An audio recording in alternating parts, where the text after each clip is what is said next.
आलेला आहे नंदूरला पेरूच्या पेरू बागायतदार श्रीहरी खुळे यांच्या शेतात.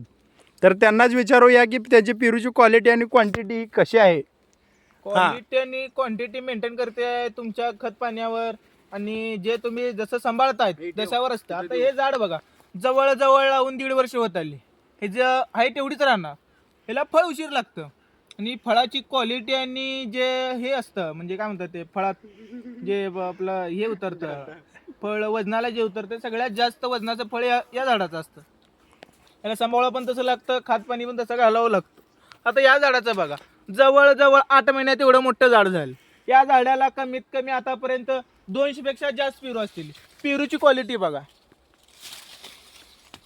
पेरूची क्वालिटी आणि क्वांटिटी एका झाडाला किती पेरू आहेत तुमच्या? जवळजवळ 200च्या आसपास आम्ही पेरू काढतोय.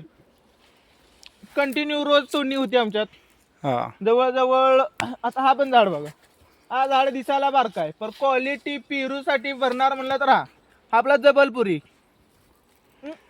हा इकडे आला तर आपला जवारी पेरू जो ओरिजिनल येतो, खाताना वास येतो, आपल्याला झाड निब्बर लागतो, तो खाण्याचा खास पेरू हा आपला. म्हणजे ते बासमती राईस खातो का आपण, त्याच्यात सुगंध येतो तसा? नाही, पेरू ओरिजिनल खायचा तर ह्याच झाडाचा खायचा. आता हे खातोय तर आपण वळकासारखा लागणार पेरू, याचा वास येणार नाही काय नाही. पण हा जर पेरू कापला तर अख्ख्या घरात वास घुमणार. सर तुम्ही जोर फेकायला हे कसं काय पेरू? हे जे पानं लाल भडक दिसालेत की. हा जो पेरू आहे आपण म्हणतो लाल कलरचा पेरू म्हणतात, जो गुलाबी आतून असतो, हा त्या प्रकारचा. जर पेरूला कधी पण ओळखायचं असेल तर पानाच्या कलर वरून जे मधल्या देठाच्या कलर वरून आपण झाडाला ओळखत असतो. हा जवळ पेरू खायला म्हणलं तर चांगला असतो, गोड आणि ओळखासारखा लागतो. हा बघू शकता तुम्ही, खरंच यांची पेरूची झाडे खूप चांगल्या पद्धतीने नियोजन केलेलं आहे त्यांनी. याला अजून फळं लागतात. हे बघा फळं किती आहेत, एका फांदीला जवळ 30 ते 35 पेरू लागतात. खरंच बघू शकता तुम्ही, झाड ही त्यांचं शेतकऱ्यांचं पेरूचं झाड आहे, ती वजनाने खाली जमिनीला टेकू लागलेलं आहे. आणि आपल्याकडे जवळजवळ ह्या कोपऱ्यापासून ते त्या कोपऱ्यापर्यंत जवळजवळ 30 प्रकारच्या झाडाची पेरू आहेत. हा पण आहे तो, हा त्या रेड पेक्षा हा रेड खायला चांगला. ह्याचा पान जर बघितलं तर थोडं लाल फिक्कट रंगाचं गुलाबी रंगाचं दिसतं. ह्याच्यात पण क्वालिटी क्वांटिटी आणि फळाला पण चांगलं उत्पन्न आहे बघा.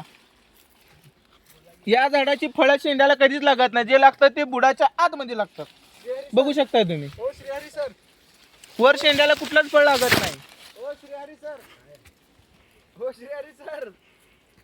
हा पण गुलाबीचा आहे, पर ह्याच्यापेक्षा ह्याच्या झाडात जवळजवळ 100 ते 150 पेरूच्या प्लस झाडं निघतात. पेरू निघतात.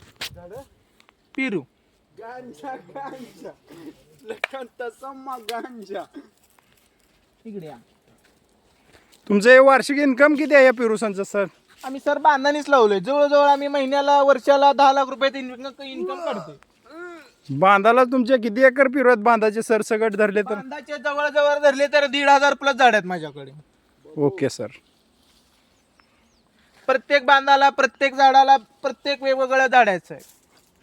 आता ही जे बांध आम्ही स्पेशल बनवलाय, सगळ्या एकाच बांधात जवळजवळ 30 प्रकारची झाड आहेत. प्रत्येक झाडाला वेगळं. खरंच बघू शकता यांचे पेरूची झाडाचे नियोजन अतिशय सुंदर आहे. न्यूज रिपोर्टर राहुल पाजी के साथ नंदूर.